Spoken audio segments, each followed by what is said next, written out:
noite para todo mundo. Queria cumprimentar o padre Paulo Sérgio, professor Tarcísio. Queria agradecer o convite ofertado, então, pelo Centro Acadêmico, parabenizar o Centro Acadêmico pelo evento, pela felicidade da escolha de ter trazido esse entretenimento. Eu só achei que estava faltando uma pessoa nesse conjunto, que é o professor Tarcísio, porque, não sei se vocês sabem, ele e o Cacheta são dois grandes conhecedores da música regional brasileira. Ele sabia todas as letras de cor, ele cantou todas as músicas ali, afinadíssimo.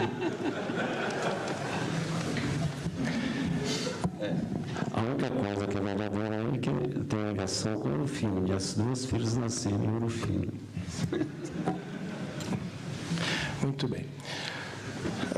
Não obstante a semana de estudo se centralizar no tema da filosofia sartreana,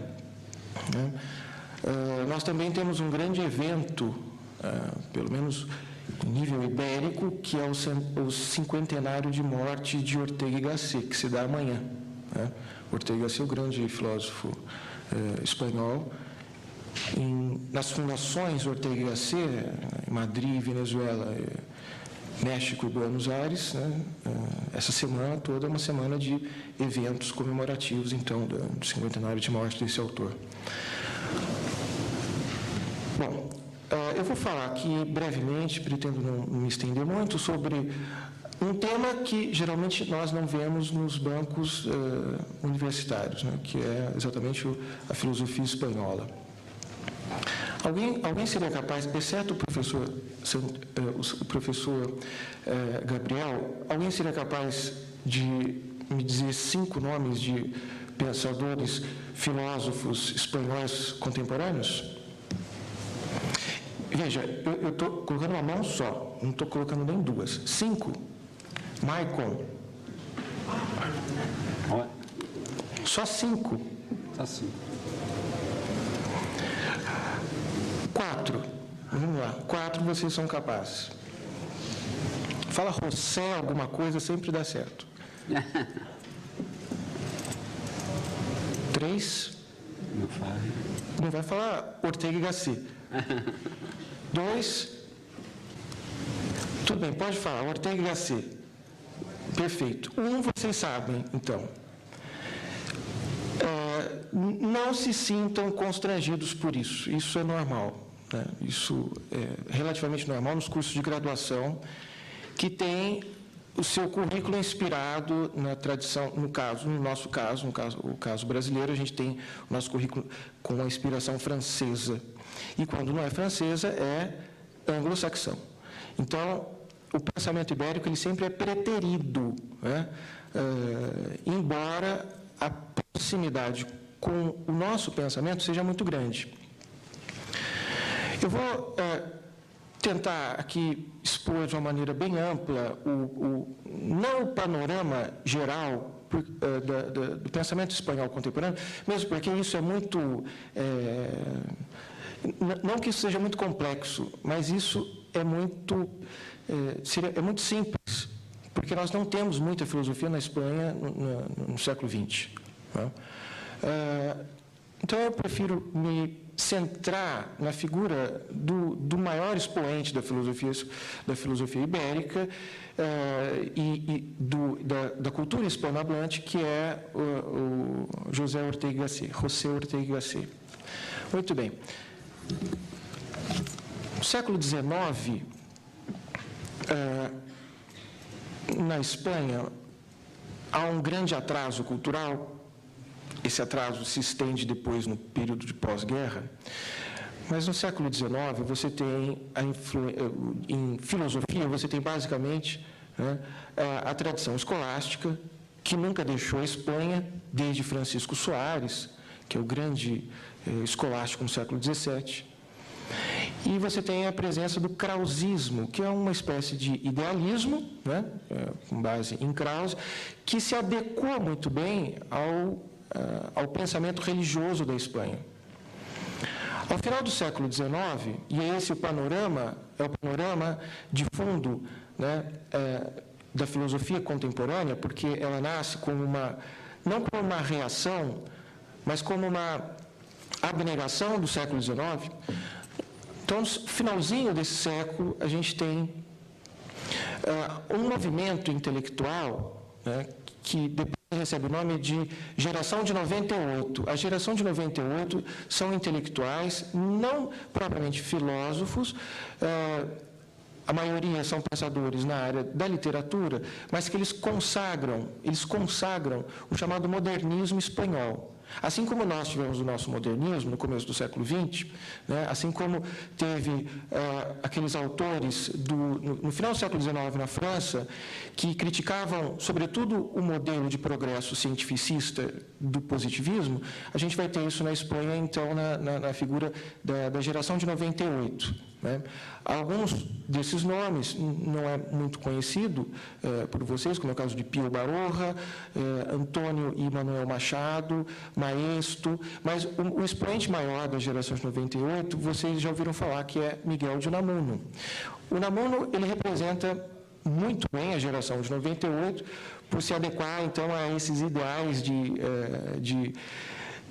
da tentativa de pensar o que é a Espanha. Então, assim como todos os movimentos modernistas, eles se voltam para a sua cultura regional e tentam buscar uma ontologia do próprio ser espanhol. Né? E foi o que aconteceu com o Unamuno. O Unamuno foi professor da Universidade de Salamanca, professor de grego da Universidade de Salamanca. Ele foi um grande crítico à monarquia. No século XIX, final do século XIX, só lembrando, a gente tem aí o rei Afonso XII, né, e Cánovas del Castillo no poder, muito criticado por todos os pensadores do período. Então, essa monarquia, né, é muito atacada por Unamuno, que ele ocasionou, inclusive, a perda do mandato de reitor da Universidade de Salamanca. Né?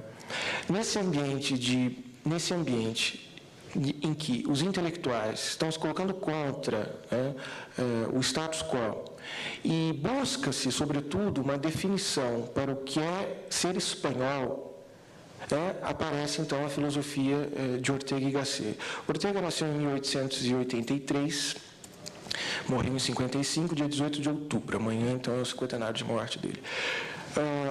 Ele nasceu em 83, estudou em colégio jesuíta, como acho que todos na Espanha, em Málaga. Depois ele fez o seu ensino médio, né, o bacharelado em Deusto, e depois ele foi para Madrid estudar Direito na Universidade Central, aqui hoje é a Universidade Complutense.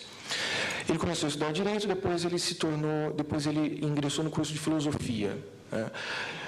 De uma família relativamente abastada, seu pai, José Munilla, ele era proprietário de um jornal, né? Eles tinham várias terras, era uma família relativamente abastada. Assim que ele se forma, ele chega a uma conclusão, logo no ano da sua formação, ele chega a uma conclusão que talvez seja uma conclusão que nós chegamos também em alguns momentos da nossa vida. Ele diz o seguinte: eu não tenho o direito de escrever nada, porque eu não sei nada. É aquele vazio que geralmente ocupa a cabeça do aluno de último ano de graduação, sobretudo de filosofia, né, que eu já cansei de falar para os alunos, que é normal esse niilismo mental. Né? E ele foi, então, sabendo das suas lacunas, ele foi para Leipzig, na Alemanha, passou 6 meses aperfeiçoando o seu alemão. Depois ele foi para Berlim, estudou mais 7 meses. Com Simmel, estudou com Wundt, Ele estudou psicologia, matemática, fisiologia, porque ele queria ingressar no laboratório de Wundt, que era um laboratório de psicologia, e lá só entrava quem conhecia muito bem matemática e fisiologia. Por fim, os estudos com Simmel, né, abriram algumas perspectivas com ele na área da filosofia. Ele regressa para a Espanha e, no ano seguinte, ele volta à Alemanha, aí sim para estudar em Marburgo, né, com os neocantistas. Né. A escola de Marburgo, que nada mais é do que um modelo, né, uma corrente de pensadores que se estavam ao redor do neocantismo. Ele foi aluno de Cohen, foi aluno de Neythorp, foi colega de turma do Hartmann, e ele dizia que naquele momento se vivia Kant o tempo inteiro. Quer dizer, o neocantismo estava assolando a Alemanha nesse período. E ele estava à altura do seu tempo. Ortega estava à altura do seu tempo, estudando numa universidade alemã e estudando alguma coisa que todos que estudaram naquele período se transformaram em grandes autores. Então, ele estava num lugar exatamente propício para a sua própria formação enquanto filósofo. Né? Depois de mais de um ano em Marburgo, ele volta. Em 1910, ele se casa e ele presta um concurso para a Universidade Central, que é a atual Complutense, na cadeira de Metafísica. Então, ele ingressa, né, em 1910 na Universidade de Madrid, e só em 1912 então que ele vai de fato começar a lecionar nessa universidade. Bom, a principal atividade de Ortega nesse período é a atividade enquanto periodista. E aí uma característica bastante interessante. Ele nos oferece uma imagem do intelectual, mas não um intelectual de gabinete, né? aquele intelectual que os alemães estavam acostumados a pensar como a figura de Kant. Né? Ele está interessado em ser intelectual, porém de uma maneira completamente diferente. Quer dizer, a maneira dele é chegar ao público, ao grande público. Por isso ele não pode ser hermético. Veja, há uma carência absoluta de uma reflexão filosófica, de uma reflexão aprofundada no período do início do século XX na Espanha. E ele, então, inaugura essa forma, assim como Voltaire, né, e assim como alguns franceses do século XIX, criaram a ideia do filósofo enquanto aquele que atende à comunidade, né, e não aquele que atende aos seus pares. Ortega aderiu muito a essa ideia. Então, ele começou, né, com uma atividade bastante intensa no periodismo, né, escrevendo para jornais. Dando conferências, né, cursos fora da universidade que eram disputadíssimos. Quando chega por volta de 1926, os cursos eles eram disputados, você tinha que entrar numa fila de meses para conseguir um curso dele curso que ele dava fora da universidade. Né. Sempre foi um grande orador, arrebatava, né, seus ouvintes, tanto que no museu em Madrid tem um museu do livro, né, que fica ao lado da Biblioteca Nacional, e dentro do Museu do Livro tem uma sessão radiofônica, que você ouve pronunciamentos de deputados, pronunciamentos de reis, pronunciamentos importantes na história, e o autor mais procurado, né, nesse ambiente radiofônico é exatamente Ortega y Gasset, dada a capacidade que ele tinha de ser um grande orador. Bom, a sua primeira obra, e é uma obra exponencial, em 1914, depois dele já ter uma atividade bastante grande como periodista, mas em 1914 ele escreve um livro chamado Meditações do Quixote. Meditações do Quixote foi o primeiro livro escrito e, para alguns autores contemporâneos, significa o livro maior. Embora seja o primeiro, ele teria esgotado ali todo o referencial teórico que ele vai desenvolver depois, mas que sempre deveria se voltar a Meditações do Quixote, porque seria a obra mais marcante do pensamento de Ortega. Em particular, quem fala isso é um dos seus discípulos, chamado Julián Marías.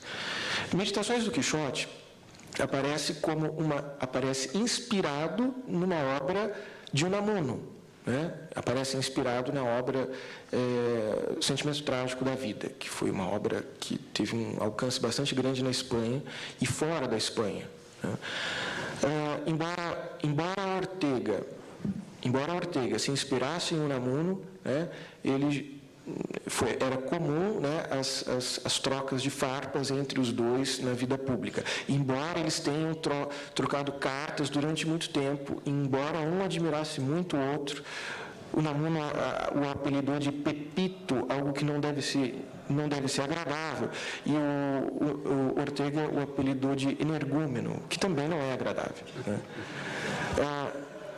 Seja como for, Meditações do Quixote é uma obra que vai marcar o chamado raciovitalismo orteguiano, que é a sua tendência filosófica, e ali a gente encontra três grandes teorias filosóficas. A gente encontra uma teoria do conhecimento, que posteriormente ele vai dar o nome de perspectivismo.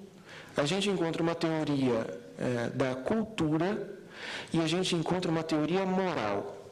A teoria do conhecimento se baseia, sobretudo, em algumas passagens, e a mais famosa é a passagem do Bosque. Geralmente, quando a gente ouve falar de Ortega, a gente ouve sobre essa passagem do Bosque na hora das Meditações do Quixote. Ele tem um estilo muito peculiar, Ortega, que é pelo fato dele trabalhar com imagens. Ortega, você tem que ler para entender o que eu estou dizendo. Ele trabalha com imagens o tempo inteiro, com metáforas. Ele acha que essa é a via de acesso ao conceito, à aletheia, à verdade.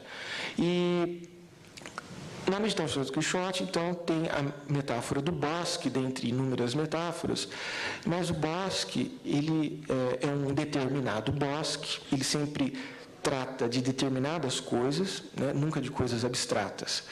Então, ele descreve uma cena em que ele está num monastério, lá em El Escorial, que fica uns 80 quilômetros, não, menos, uns 40 quilômetros de Madrid, e tem uma janela nesse monastério. O monastério é belíssimo, e tem uma janela, e dessa janela ele vê um bosque, é o bosque da Ferraria, ou La Herreria. E ele começa a fazer uma reflexão em torno do que ele está vendo. Bom, eu estou vendo o quê? Eu estou vendo o bosque ou eu estou vendo árvores? E se eu estou vendo árvores, onde está o bosque? O que é o bosque? Em torno dessa metáfora, ele vai então construir a ideia de que a realidade se dá sempre em dois planos. O plano superficial, o plano manifesto, e esse plano é sempre singular. Esse plano sempre me chega de uma forma específica, de uma forma única, e a gente tem por detrás desse plano manifesto, então, o plano evidente, que é o conceito.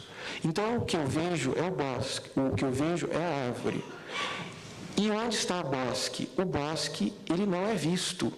O bosque, ele é apenas um conceito. Então, a partir dessa ideia, ele elabora uma teoria que, posteriormente, vai receber o nome de perspectivismo. Essa é a teoria do conhecimento. Em relação à teoria da cultura, em Meditações do Quixote, ele aborda, nunca vai deixar de ter em mente que o seu objeto de estudo é a Espanha. O que ele está pensando é a Espanha. Ele quer espanholizar a Europa e europeizar a Espanha. Esse é o projeto filosófico de Ortega, traçado desde essa primeira obra. Quando ele pensa a teoria da cultura, ele vai dividir a cultura em dois aspectos: a cultura do Mediterrâneo e a cultura germânica. A cultura do Mediterrâneo é uma cultura sensível, é a cultura do homem na sua vitalidade plena, e que pouco se utiliza de metafísicas, pouco se utiliza, então, de algo que escape à sua própria percepção sensível do mundo. Enquanto o homem germano, ele representa essa cultura, do ideal, o ideal que se coloca sobre a própria vida. E ele vai dizer que a Espanha ela deve se modernizar no sentido de assumir esse ideal da cultura germânica, mesmo fazendo com que a vida da cultura mediterrânea se sobreponha a essa cultura dos ideais. Ele também aborda nessa obra uma filosofia moral, em que ele coloca lá a figura do herói como modelo moral. Pense no seguinte: como se aprende moral? Como se aprende moral? Eu falando sobre normas ou eu dando exemplos? E ele acredita que você só consegue fazer uma reflexão sobre a moral e ensinar a moral através de exemplos. E o exemplo do povo espanhol é exatamente os seus próprios heróis. E, em particular, ele tá indicando aí Dom Quixote como o grande herói da cultura hispânica.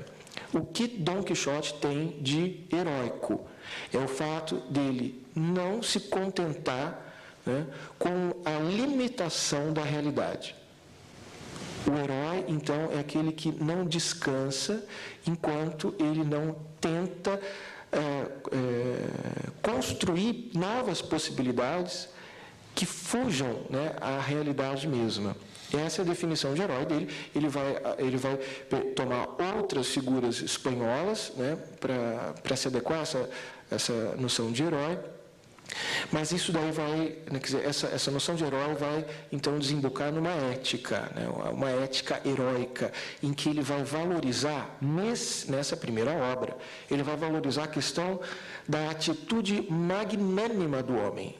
Quer dizer, o homem heróico é aquele que é altivo, é aquele que é o homem desportivo, é aquele que lida com a vida como se estivesse numa grande competição consigo próprio. Ou seja, é o aventureiro, é o homem da aventura. É o homem da aventura. Bom,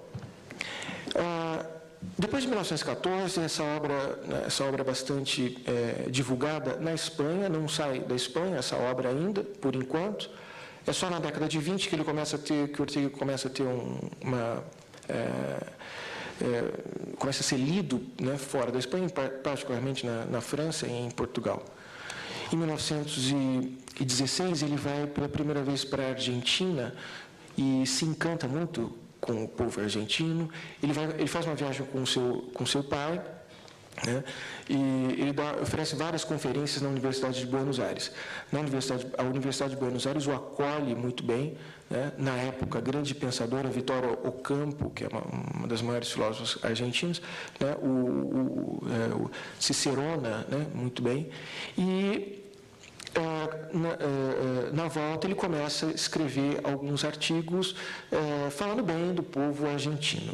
Depois ele muda um pouco de ideia, como a gente vai ver. Em 1920, a década de 20 é a década mais promissora para Ortega, em que ele está no auge da sua carreira acadêmica, e ele está construindo um ambiente na Espanha. Isso é muito importante. Esse período em que ele constrói um ambiente cultural na Espanha, que não havia, de fato não havia. Ele o faz, como crítico do governo, nesse período Primo de Rivera. Ele, novamente através do periódico e pelas suas aulas. Em 1921, tem aquele famoso texto que eu acredito que quem tem a aula de Contemporânea 2 talvez tenha passado por isso, que é a Espanha Invertebrada. Em 1923, ele escreve um livro mais importante, chamado Tema do Nosso Tempo, O Tema do Nosso Tempo. Esse é um livro que vai marcar uma influência bastante grande de Nietzsche para Ortega. Mas é um Nietzsche que vem traduzido por Unamuno e que vem traduzido por Max Scheler. Né? Nessa obra, O Tema do Nosso Tempo, o principal capítulo é chamado As Duas Ironias, a ironia de Dom Juan e a ironia de Sócrates. Ele toma a figura de Sócrates, assim como Nietzsche a tomou, no sentido de acreditar que Sócrates era um exemplo do assassinato da razão que o Ocidente sofreu. Ou seja, Sócrates ele esgotou o ser humano só na sua capacidade racional e esqueceu-se do seu potencial de vitalidade. Então, nessa obra, ele vai fazer uma reflexão sobre a figura de Sócrates e o que ela representa no mundo ocidental, que representa um tipo de racionalismo cartesiano, um racionalismo cientificista e que assume a característica de positivismo, né, de cientificismo no início do século XX, e vai contrapor a isso o ideal de Dom Juan, que é uma figura espanhola. Então, ele usa sempre os emblemas da sua tradição. Com a figura de Dom Juan, ele quer se contrapor à figura de Sócrates. Dom Juan seria aquele que vive mais. Ele vive mais e ele sabe avaliar a sua vida. Bom, para quem conhece alguma coisa sobre Dom Juan, para quem já ouviu falar disso, geralmente a gente pensa num sentido mais psicologizado do mito. O mito como o mito do Dom Juanismo, né, que já falava Freud, que seria um homem infantilizado, que se utiliza das pessoas de forma narcísica, aquela coisa toda. Mas o Ortega ele vai enaltecer a figura de Dom Juan. Dom Juan como um ideal ético de moralidade, né, através de um ethos de perfeição, sendo ele o chamado herói do esforço inútil. E é esse o teor, a grandeza da figura de Dom Juan. Ele é o herói do esforço inútil. E ele trabalha com vários exemplos. A lenda de Dom Juan, ou o mito de Dom Juan, é trazido por vários pensadores, desde um frei do século XV, cujo apelido era Tirso de Molina, né, e depois a gente teve várias peças sobre Dom Juan, né, mas ele se centra mais, ele acredita que o verdadeiro Dom Juan está numa peça do século XVII, de um autor chamado Zorrilla, né, Dom Juan Tenório. E, bom, ele, para vocês terem uma ideia, uma das imagens que ele pega de Dom Juan, além de Zorrilla, é um quadro de El Greco chamado São Maurício. São Maurício foi um espanhol, no período da Reconquista, que teve uma gloriosa batalha contra os mouros, e era uma batalha que ele sabia que ia perder. Era uma batalha que era inútil. Mas no quadro de El Greco, né, aparece São Maurício chamando a sua tropa para, então, se defrontar contra os inimigos mouros.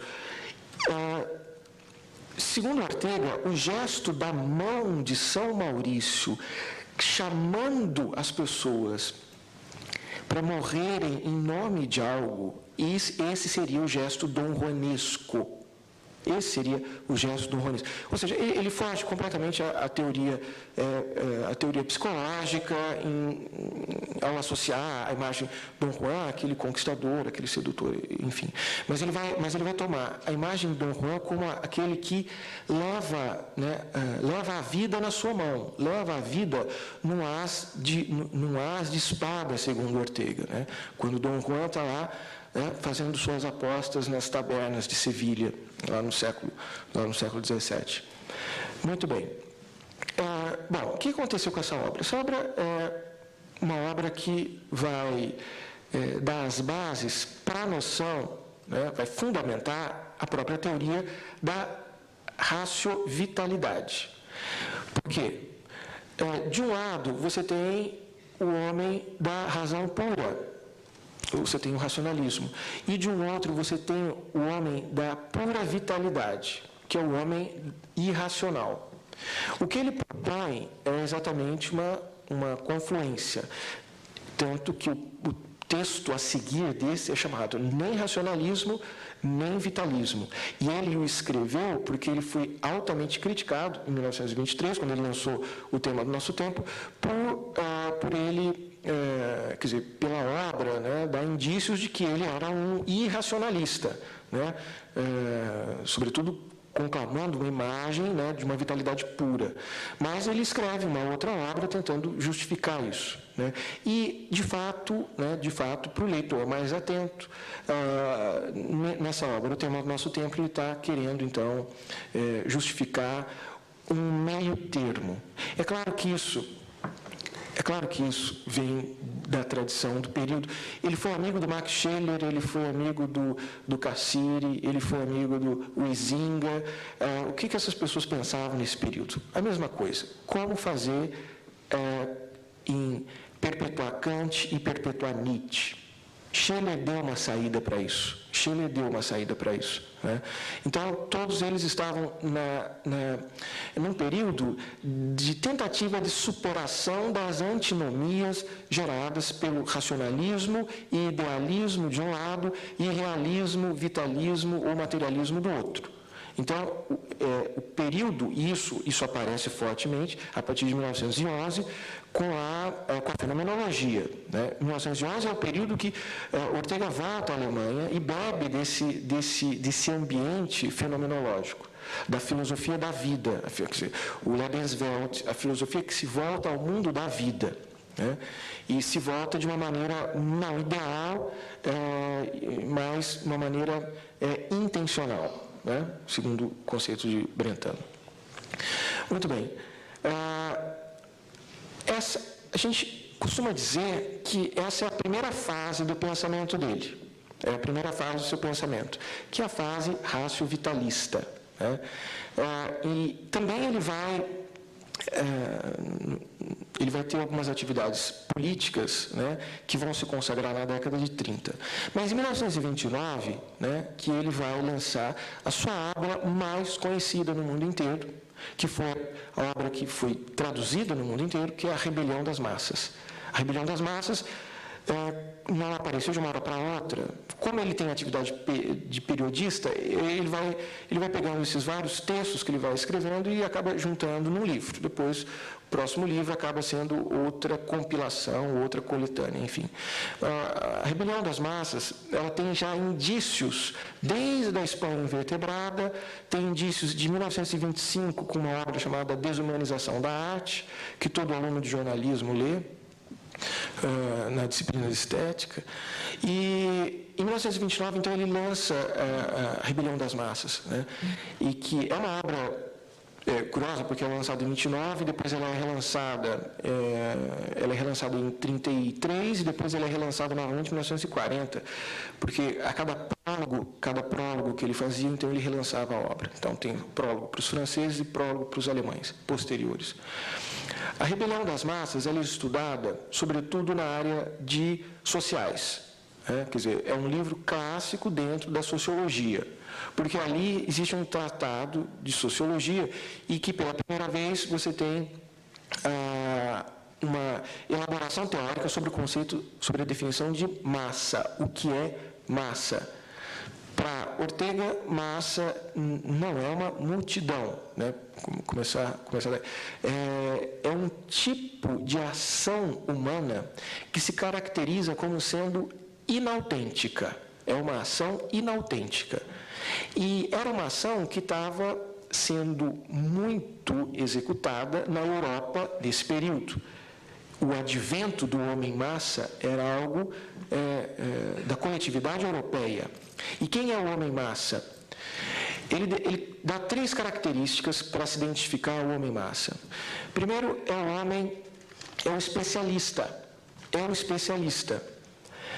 Ou seja, é aquele cientista que se especializou, e ele se especializou a tal ponto dele não ter mais a noção do todo. Porém, ele, além dele não ter a noção do todo, não obstante isso, ele opina, né, para os meios de comunicação como se tivesse tanta autoridade no seu ramo de especialização como autoridade no todo, em várias outras áreas. Ortega vai fazer uma crítica feroz a esse tipo de técnico, ou esse tipo de tecnocracia que estava imperando no período, na década de 20. Quer dizer, a Europa estava sendo governada pelo cientificismo, e no cientificismo você encontra a figura do especialista, e o especialista não tem a noção da pessoa humana, o especialista não tem a noção, uma noção holística da realidade, mas mesmo assim ele opina como se assim o tivesse, né? Uma outra característica do homem-massa é aquele homem que ele chama de mimado, ou seja, aquele que sabe todos os seus direitos, mas não sabe e não quer ouvir sobre os seus deveres, né? Também outra característica é aquele homem que perde a sua noção de história ou de historicidade. Ele não se sabe, é um homem que não se sabe com o passado. Ele visa, né, esgotar-se num presente, né, como se esse presente fosse o cume de um progresso de conhecimento, e por isso ele se vê em uma altura suficiente para negar todas as coisas que vieram anteriormente, né. Uma outra característica, né, que está associada a essa é a falta de nobreza. Quando Ortega fala de falta de nobreza, fala de massa, fala de minoria, não precisa nem falar o problema que deu isso para ele. Quer dizer, no mínimo começaram a criticá-lo como um nacionalista, como um crítico ao socialismo, né? Quiçá, um fascista. Mas todos esses conceitos foram muito bem esclarecidos posteriormente, né? Em momento algum, inclusive na elaboração dos prólogos, ele tende a apaziguar essas críticas que vieram então do mundo inteiro depois. O homem que não é nobre é o homem que não traz na sua mão a autonomia da sua vida.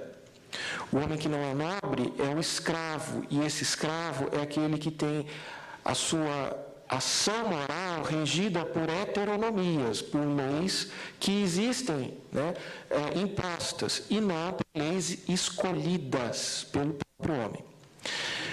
Nessa obra, A Rebelião das Massas, que é a obra mais importante dele, a mais conhecida, junto com uma outra obra chamada O que é Filosofia, também de 1929, essa obra, essa última, é fruto de um curso que ele deu lá na Universidade de Madrid.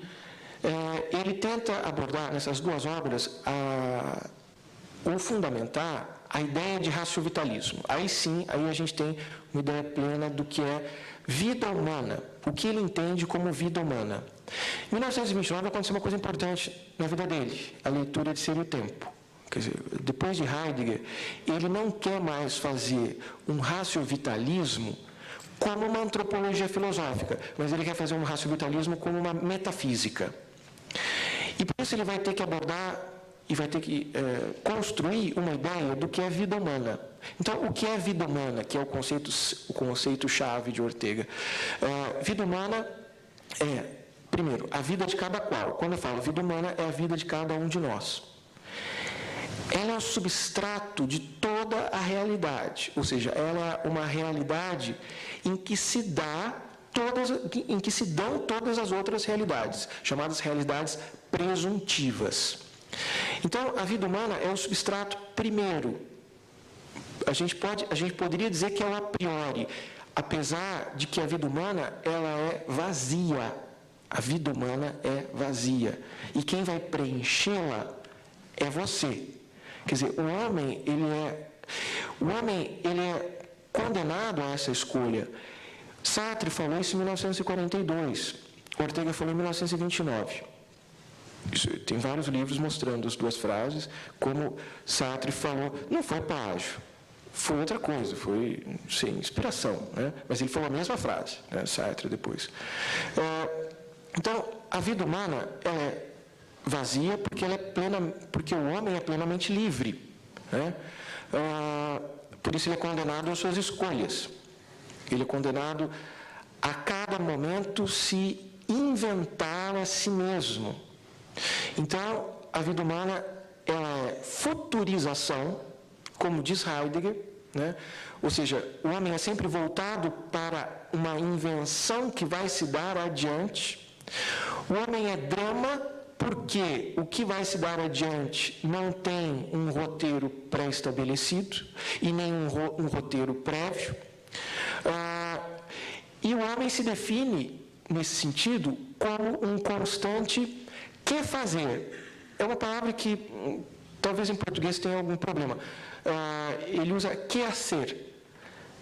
A vida é um que a ser. Vamos traduzir como que fazer. Não é um a fazer. A fazer é uma coisa mais imediata. O que fazer é uma condição ontológica em que você tem que se debruçar constantemente em algo a que ater-se. O que é que eu vou me ater? Aqui eu vou me ater. Esse é o grande problema do homem. Descobrir a que ater-se. Esse problema é um problema existencial, né, e que é absolutamente trabalhado no existencialismo, tanto em Heidegger quanto no existencialismo francês, né. Então, nesse sentido, a vida humana, ela traduz essa condição do que fazer. A vida humana é drama, a vida humana é futurização, a vida humana é indigência, dado o fato dela ser vazia, não ter um dado a priori, e a vida humana também é naufrágio. Não naufrágio no sentido de perder-se, mas naufrágio no sentido de que o náufrago tem uma necessidade constante de ter que debater-se para buscar uma tábua de salvação, um porto seguro. O nome que ele dá a isso, a esse debater-se para descobrir essa tábua, é cultura. A cultura, portanto, e isso aí, e nesse sentido, ele figura como um autor que contribui bastante para o conceito de cultura, ou da filosofia da cultura. A cultura, então, como essa necessidade do homem de debater-se num mar de escolhas, né? Muito bem. Então, nessas duas obras, o que é filosofia e o que Rebelião das Massas, ele vai fazer, então ele vai dar essa formação teórica para o conceito de vida humana. E ele vai também voltar à sua frase mais conhecida. Qual é a sua frase mais conhecida? Lúcia, qual é a frase mais conhecida do Ortega? Em latim não, pode falar em português. Eu sou eu e minha circunstância. Geralmente você fala, mas eu já ouvi isso. Você não sabe quem falou e você também não sabe que é só a primeira parte, que está faltando um pedaço da frase. Eu sou eu e minha circunstância, vírgula. Se não há salvo, não salvo a mim. Essa frase foi escrita lá em 1914, no Meditações do Quixote, e que ele retoma quando ele vai fundamentar a noção de vida humana. Vida humana é coexistência. Vida humana é encontrar-se com o outro, encontrar-se com a minha circunstância, encontrar-se com o meu mundo, né? Veja, eu sou eu e minha circunstância. Se eu falo só a primeira parte, eu sou eu caio num idealismo. Se eu digo que eu sou minha circunstância, eu caio no materialismo. Esse e, essa conjunção aditiva, né, ela define uma nova filosofia, que é a filosofia da coexistência, da interdependência, então, do eu e das circunstâncias. Circunstância é tudo aquilo que não é o eu, né? E a outra parte, se não a salvo, não a salvo a mim. Salvar no sentido de dar razão. Salvar significa dar sentido. Salvar algo é dar sentido a algo. É lançar o logos sobre algo, né? Quem dá sentido, quem salva, né? É Eros. Eros é que lança o logos, segundo a tradição platônica. Eros é que conduz a consciência, que conduz a razão para atribuir sentido à realidade. Então, o ato da interdependência do eu com o outro é um ato amoroso. E a filosofia vai se consagrar como a ciência do amor, porque é ela que busca, compreende o sentido das coisas, por excelência.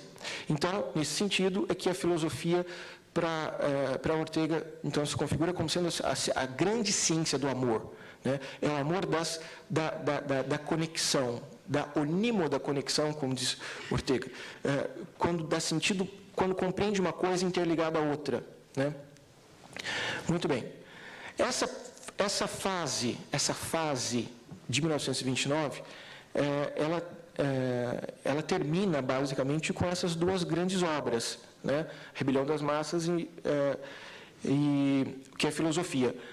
Na década de 30, entrando na década de 30, a gente vai ter alguns acontecimentos históricos que vão marcar muito a vida de Ortega, que é o fato da sua ida à política, né? Coisa que o vai deixar profundamente, né, desesperançoso com a política, que foi exatamente a participação dele em 31, que ele montou, então, não é um partido, né, é uma chamada agrupação ou agregação, né, pró-republicano. Ele foi um pró-republicano. Ele ajudou a depor, né, com o seu ambiente intelectual, ele ajudou a depor, né, a monarquia.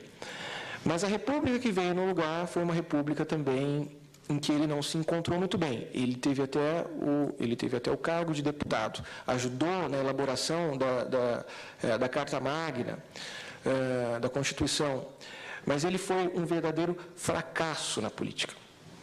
Essa é a verdade. A ponto dele escrever vários artigos de 31, 32, 33, criticando a política, em particular os políticos, né? E chegou à conclusão de que o político é um homem de ação, o intelectual é um homem de reflexão. O ideal é que os dois possam trabalhar juntos. Agora, o que ele notou era exatamente que, uma vez ele como político, ele não poderia exercer nenhuma reflexão. Aí ele chegou a ponto de dizer, a diferença entre o intelectual e o político é que o intelectual cria conceitos, e o político é aquele que mente. Como que ele iria conviver, então, né, num lugar em que não se pode falar do absoluto? Quer dizer, que não se pode construir definições universais, né? Então, ele foi praticamente banido da vida política, ele foi muito criticado, sobretudo pelos catalães, né, a quem ele criticava muito. Ele fazia uma crítica muito grande à cultura da Catalunha e ao país basco, exatamente pelo fato deles quererem um tipo de política que os favorecesse, enfim. E, nessa época, ele dá sinais de uma adesão a um determinado tipo de nacionalismo. Veja, a gente está no começo da década de 30, e a gente sabe muito bem o que virou esses pensadores que acreditaram no nacionalismo. Que a gente teve, o nazismo saiu do nacionalismo, né? Mas ele põe em pauta a questão do nacionalismo, criticando exatamente a tentativa, né, de grupos isolados quererem o poder sobre outros grupos, porque ele falou, iremos cair novamente na monarquia, nos mesmos problemas que a monarquia tinha nos causado. O fato é que, em 1933, ele dá início a uma nova fase da sua carreira intelectual, trabalhando com um novo conceito, que a gente chama de segunda navegação. Assim como Heidegger, Platão, todo mundo tem a sua segunda navegação. A segunda navegação de Ortega começa no comecinho da década de 30. Em 33, ele se negou a falar de política. Ele não fala mais de política. Esse negócio acabou comigo, não quero mais falar disso. Em 33, ele escreve duas grandes obras de cunho bastante filosófico, que é Em torno a Galileu e que é Meditações sobre a Técnica. Meditações sobre a Técnica em torno a Galileu. Ali, ele começa uma nova fase de seu pensamento, se apropriando da teoria do historicismo de Dilthey, né, junto com o racio-vitalismo. Então, a razão vital para ele não é mais exclusiva. A razão vital, ela se dá junto à razão histórica. Só retomando a questão da razão. Qual é a diferença, então, do racionalismo e da razão vital? Veja, quando eu olho algo, quando eu me relaciono com algo, eu me relaciono não com, segundo Ortega, não, pelo menos exclusivamente, com categorias a priori do entendimento, como dizia Kant, ou categorias conceituais absolutas, matemáticas, como pensamento cartesiano, mas a razão, lembra que razão é dar sentido. Eu dou sentido à realidade com a minha própria vida. É a minha vida que vai lançar luz, e dar sentido à realidade. E aí, quando ele acrescenta a ideia de razão histórica, ele vai dizer, a minha vida dá sentido, e essa minha vida tem um subsolo. E que subsolo é esse? É a história em que vive. Eu não posso sair desse subsolo para interpretar a realidade. Então, nesse sentido, ele associa a ideia de razão vital com razão histórica. A razão vital vai passar a ser razão histórica. Em 36,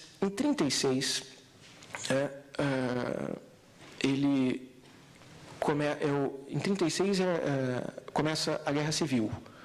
A Espanha passou 3 anos de guerra civil, e a guerra civil é o pano de fundo de toda a filosofia contemporânea na Espanha. Mesmo que nós tenhamos pouquíssima filosofia na Espanha, mas é o pano de fundo. Tanto para os contemporâneos que estão vivos, quanto para aqueles que vivenciaram o movimento pró-republicano e depois se decepcionaram com Franco. Em 36, acontece uma verdadeira, um verdadeiro sumiço de intelectuais na Espanha. Começa o período dos exílios, né? Ortega, ele tinha, nesse período, na década de 30, ele tinha um grupo de jovens, um ou outro, inclusive era mais velho, o próprio Garcia Morente, vocês já ouviram falar, que era mais velho que Ortega, mas era discípulo do Ortega. E outros que se tornaram discípulos dele, que mais tarde, então, vieram a ser denominados como pertencentes à chamada Escola de Madrid. A Escola de Madrid, então, seria um conjunto de pessoas que tem um denominador comum de pensamento, e esse denominador é o raciovitalismo e o historicismo de Ortega. Bom, nesse grupo, os jovens, Maria Zambrano, Julián Marias, Xavier Zubiri, Manuel Granel, José Gauss, todos, a maioria, não todos, a maioria, em 1936, foi exilado, teve que sair do país, e uma boa parte foi para a América Latina. Em particular vieram para o México, vieram para Porto Rico, para a Argentina, Chile, quer dizer, um historiador hispanista, ele chama isso, ele dá o nome dos trasterrados, aqueles que saíram da Espanha e que estavam consolidando um ambiente filosófico pela primeira vez,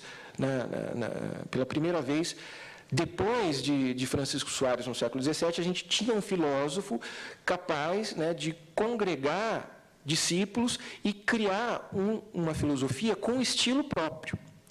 Porque cabe lembrar que o estilo de filosofia que Ortega faz é completamente diferente do estilo anglo-saxão. É uma filosofia voltada para o mundo, e com a fala do mundo. Essa é a grande diferença. Pois bem, a maioria desses discípulos teve que se exilar.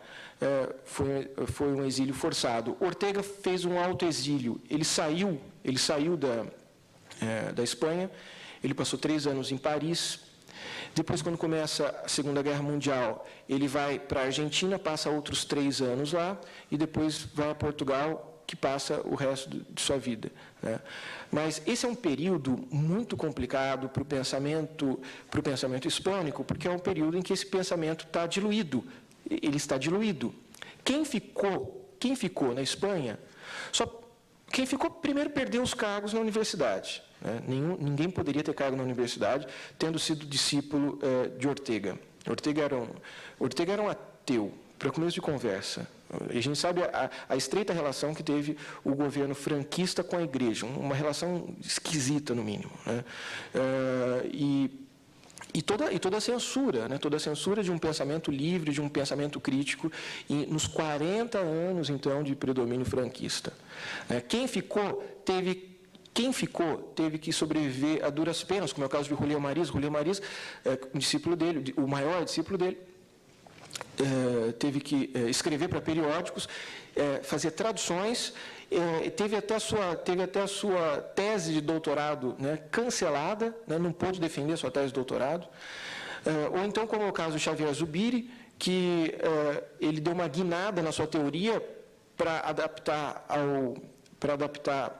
a teologia cristã, em particular a neoescolástica, e o Garcia Morente, que todo mundo já deve ter lido o livro dele, aquele Lições Preliminares de Filosofia, que é Fundamentos de Filosofia, um livro bastante usado na década de 60, 70 aqui no Brasil. O Garcia Morente, para ele continuar na universidade, ele se converteu, virou padre. Perfeito. Agora, cadê a filosofia? Cadê o raciovitalismo? Se perdeu completamente. Isso aí se perdeu mesmo. Quer dizer, se perdeu no sentido de que essa teoria começou a ser feita de forma esparsa. Pessoas na América Latina, pessoas na França. Então, não houve mais aquele núcleo que originou todo aquele ambiente de discussão. Muito bem. Na Argentina, Ortega, então, primeiro ele foi para Paris, passou 3 anos lá, começou a Segunda Guerra, ele foi para a Argentina. Na Argentina, ele não foi muito bem recebido dessa última vez. Ele tinha ido outra vez, lembra que eu falei que ele foi em 1911, a gente está em 1939 agora. Ele foi em 1928, ele retornou à Argentina para dar um ciclo de palestras. E o que ele resolveu fazer? Ele resolveu falar mal do argentino quando ele foi em 1928. Tem um texto clássico, um texto clássico em que ele faz algumas afirmações referentes à inautenticidade do jovem argentino. que o jovem argentino, né, ele queria ser europeu, e ele tinha perdido completamente, ele estava se tornando massa, porque ele tinha perdido completamente a sua noção de tradição. E ele não queria ser argentino, ele queria ser europeu. E o Ortega faz uma crítica em relação a isso. Usa isso como exemplo. Inclusive é um trabalho que vai aparecer de uma forma mais elaborada na Rebelião das Massas, usando o argentino como exemplo. O argentino é aquele insatisfeito, mas insatisfeito por não saber a que ater-se, né? Aliás, isso é muito contemporâneo, essa crítica, né? Mas o fato é que, quando ele vai dar esse ciclo de palestras, em 1928, né, a comunidade argentina já fica um pouco receosa com o pensamento dele. Mas, de qualquer forma, ele volta em 1939, mas ele não é... Primeiro, ele pensou que ia ser recebido como professor da Universidade de Buenos Aires, e não o foi. Não foi por uma simples razão, porque os argentinos não sabiam o que fazer com os europeus que chegavam, né, e, sobretudo, de europeus que chegavam de países que estavam sobre grandes ditaduras, como era o caso do franquismo na Espanha, né? Franco era aliado de Hitler. O que fazer com esse povo? Então, ele não recebeu emprego, passou fome, inclusive, tinha dinheiro emprestado da Vitória Ocampo, e ele também esperou receber um cargo na editora Espasa Calpe, que ele ajudou a fundar, mas o editor não concedeu esse direito a ele, e ele ficou vivendo, então, do periodismo, passando fome. O problema desse período foi o seguinte: ele nunca falou nada sobre a política de Franco, nada a favor e nada contra, o que, por razões suspeitas, começaram a atribuir-lhe, então, né, a ideologia franquista. Começaram a dizer que ele era franquista, não para defender Franco, mas para a sua omissão. Então, alguns autores acreditam Ortega como um franquista exatamente pelo fato de ele nunca ter se pronunciado contra o franquismo. Bom, ele não se pronunciou sobre política de uma forma geral, desde a época que ele saiu do parlamento, né? Que ele saiu da Câmara dos Deputados. E um outro agravante, ele tinha um filho que estava lá, né, na Espanha também, e era um filho que estava lutando contra Franco, né? Bom, razões à parte, ele nunca mencionou nada. Isso aí lhe causou um constrangimento muito grande, um constrangimento que alguns autores o colocam junto com Heidegger, né? Quer dizer, em Darmstadt, em 54, onde tem a conferência na Alemanha, há um encontro de Heidegger e Ortega, e os dois estão sendo mal vistos por todos, né? Mal vistos. Bom, o Heidegger tinha razões um pouco mais concretas. Ele acabou sendo reitor num período em que governado por Hitler. Mas Ortega estava sendo discriminado também nesse período, né? Inclusive, foi um período que eles se aproximaram bastante. Seja como for, depois da Argentina, ele saiu profundamente insatisfeito já, foi para Lisboa, né? Ele passou 3 anos em Lisboa sem nunca pisar na Espanha. Depois de 3 anos é que ele voltou à Espanha. Ele tinha família lá, enfim. Mas, mesmo assim, ele continuou morando em Lisboa e tentou retomar, particularmente através dos seus discípulos, que na Espanha se encontravam, ou seja, Julián Marías, que ele quis retomar a vida cultural na Espanha. Era absolutamente improvável que isso pudesse acontecer, né? Eles criaram um instituto chamado Instituto de Humanidades, né? Isso aí na década de 40, Instituto de Humanidades. Mas, mesmo assim, foi um instituto que não teve muito êxito. Quer dizer, você teve era um curso paralelo ao curso universitário e era um curso muito caro, né? Você não tinha nenhuma clientela muito grande. Seja como for, essa foi a última tentativa de Ortega reintroduzir na Espanha, e ele já estava absolutamente decepcionado com isso. Ele já não tinha mais a Espanha como seu objeto de pensamento, mas sim a Europa, né? A partir da década de 40, ele pensa a Europa e não mais a Espanha. Como salvar a Espanha. Agora ele está querendo saber como se salva a Europa, né? E daí, bom, no começo da década de 50, né, ele volta a ter uma atividade bastante intensa como pensador internacional, não como pensador hispânico dentro da Espanha. Então, ele, na época das comemorações do centenário de morte de Goethe, ele é convidado a Aspen, depois ele volta a Marburgo, ele vai a Veneza, vai a vários lugares na Europa, pronunciando, então, conferências, e aí sim a sua filosofia ela se alarga, vamos dizer assim, para o horizonte europeu. Muito embora alguns autores dizem que a filosofia que ele fez, a partir do exílio, foi uma filosofia menor, né? Foi uma filosofia menor, a originalidade, a vitalidade do seu pensamento está no período em que ele era um ser ativo, né, no seu próprio país. Isso é uma questão, claro, a gente compreender como que houve esse declínio. Bom, ele acabou morrendo em 55, vendo todos os seus projetos, né, não sendo satisfeitos. Quer dizer, ele não conseguiu ser o grande mestre, o grande maestro que ele queria ser, a figura dele na Espanha, né? Ele não conseguiu criar uma escola de pensamento, pelo menos na cabeça dele, porque estavam dispersos, né? E o pior, ele não conseguiu que aquele ambiente cultural que ele criou no início do século fosse mantido, né? Quer dizer, toda aquela motivação, aquele empenho de constituir esse ambiente cultural, então isso aí foi todo desperdiçado. Foi todo desperdiçado mesmo, né? Você vai ter os seus seguidores, né, dos seus seguidores, que vão continuar sua obra. Julián Marías é o que mais se dedica, né, a ser fiel a Ortega, embora ele também comece a acrescentar teorias cristãs, né? Ortega era bem claro em relação à religião, ele era agnóstico, tanto que proibiu seus filhos de, no dia do seu enterro, fazerem alguma celebração, né? E não por acaso, no dia de seu enterro, foi a primeira manifestação pública que teve na Espanha contra o regime franquista. Foi a primeira manifestação. Dia 18 de outubro, amanhã, então, comemora-se 50 anos também dessa primeira manifestação pública contra o regime franquista. Isso é muito emblemático, porque reforça a ideia de que ele não era franquista, né? Quer dizer, reforça a ideia de que o horizonte de análise dele não passava ao largo da política franquista.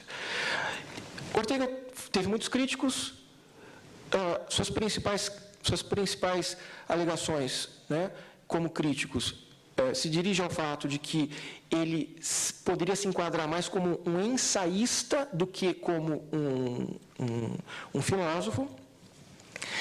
Isso é uma grande bobagem, né? Montaigne era um ensaísta, Voltaire era um ensaísta, Fernando Savater é um ensaísta e está vivo, escrevendo, e é o principal pensador espanhol vivo. Ele é novo, inclusive, e faz uma filosofia muito parecida com a de Ortega, no sentido da forma e no sentido do conteúdo, né? Ele é criticado também por ser franquista, porque um crítico, veja como é bom você ser importante, você tem vários críticos. Teve um crítico que resolveu procurar nos documentos da Universidade Complutense de Madrid alguma coisa que o relacionasse, então, com Franco. E ele descobriu uma lista, uma espécie de um mensalão, uma lista com nomes de professores que na época do franquismo recebiam uma mesadinha do governo, né? Quem fez isso foi um crítico chamado Oringer, né?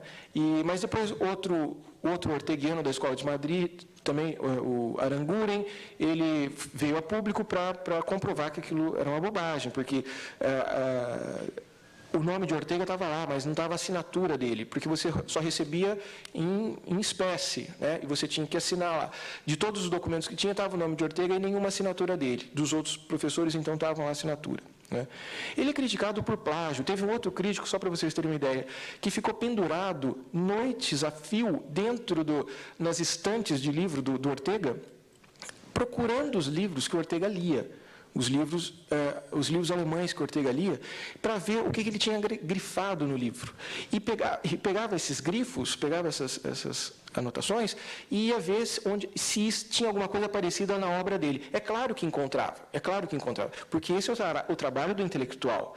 O intelectual, assim como Ortega diz, tem um subsolo, a vida tem um subsolo, você tem que partir de alguma teoria, você não vai pensar as coisas do nada. Bom, aí tem críticas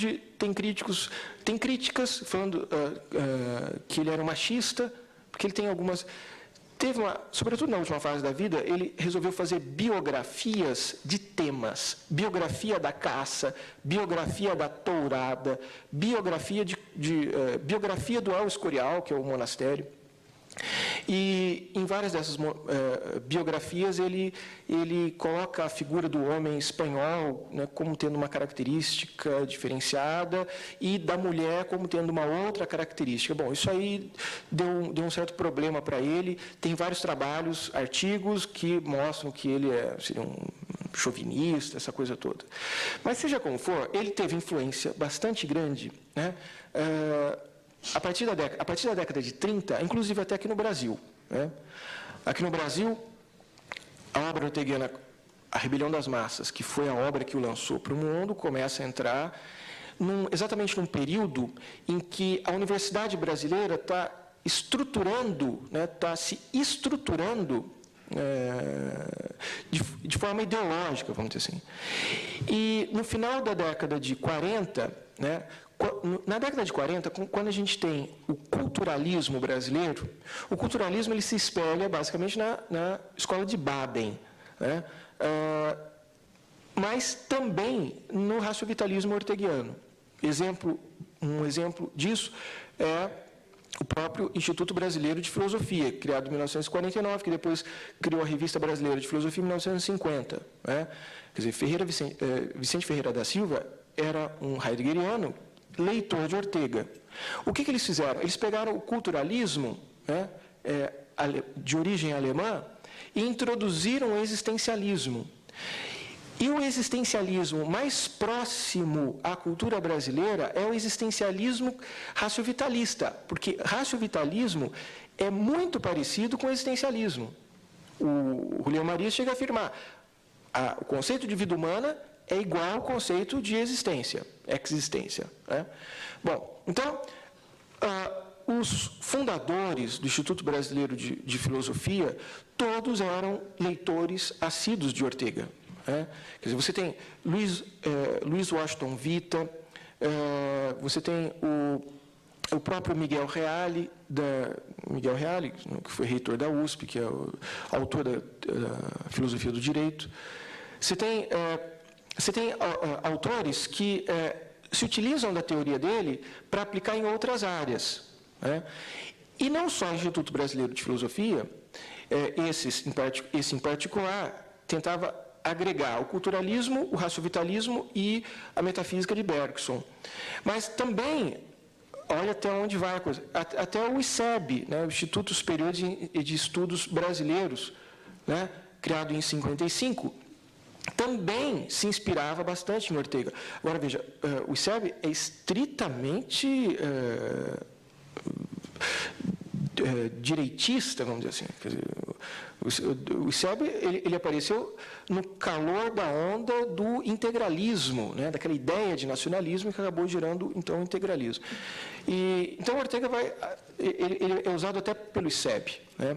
O mais exemplar Álvaro Vieira Pinto, que escreve uma obra, que é a principal obra do ISEB, que é com base, então, na teoria orteguiana. Por outro lado, Ortega também influencia Paulo Freire.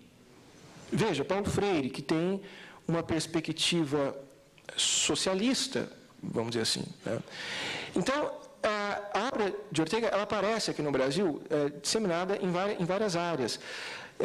Ajudou, em particular, uma obra chamada A Missão da Universidade. A Missão da Universidade, que ela foi escrita em 1930 e qualquer coisa, 34, 35. Essa obra ajudou vários pensadores na América Latina, América Central, a organizarem as universidades daqueles países. né? Até hoje, essa ideia de que a universidade ela se baseia em três grandes pilares, ou seja, a pesquisa, a formação profissional e a formação humana, essa teoria está esboçada na missão da universidade, da década de 30 de Ortega. E, a partir dessas reflexões, é que se originou, né, estatutos, né, de várias instituições na América Latina e na América Central. Certo? Hoje, temos ainda alguns orteguianos brasileiros vivos, né? O maior deles é o Biratã Borges de Macedo, que é um liberal, é o maior teórico liberal vivo. Gilberto de Mello Kujawski, que ele é da Academia Brasileira da Academia Paulista de Letras e da Academia Brasileira de Filosofia. Praticamente toda a Academia Brasileira de Filosofia é orteguiana. Todos os orteguianos estão lá na Academia Brasileira de Filosofia, né? A Constância também. E, inclusive, você tem, quer dizer, ressonâncias, né, do pensamento de Ortega. São João del Rey, por exemplo, a gente tem grupos de pesquisa lá que agora estão se debruçando sobre o seu pensamento. A questão é a seguinte: na filosofia espanhola contemporânea, nós temos pouquíssimos autores, poucos autores, exatamente por essa desagregação intelectual motivada por uma condição política, né? E os pensadores que por lá permaneceram não criaram escolas, temos pensadores independentes. Os dois atuais, vou falar os três atuais de maior importância, então, Fernando Savater, que escreve